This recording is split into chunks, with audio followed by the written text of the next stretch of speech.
We call on our previous principals first to give rewards to love to our children. A round of applause to Ma'am Beline Artale. To our highly respected school teachers and equally assistant school teachers attendance for various places. Amenable Celebron, Ma'am Sharon Narvaez Sakailar, visitors and guests who are around or in attendance tonight, and the beloved mother of Ma'am Shawi, who was once my co-teacher. I guess na-teacher ka na po, Ma'am, no? When I was in secondary sa Rizal Memorial National Vocational School. Di ako nag-graduate sa magtingog ang daghang paki, no? Sa high school. But look at it now, no? University na, no? The State College and then the university. So I'm proud, no? Na diharap ko ni graduate na ng eskwelahan na, and then I am also successful.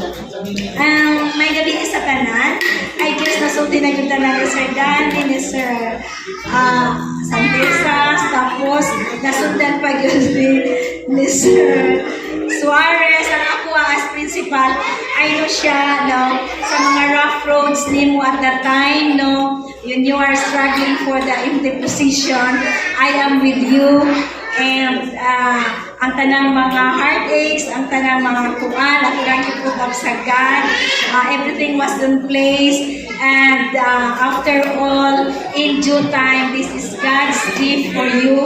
You were promoted as MP1. Katong tanang mga struggles, katong mga shaky moments, it was indeed help you a lot to become more enthusiasm in pursuing your goals in life, to become really a master teacher.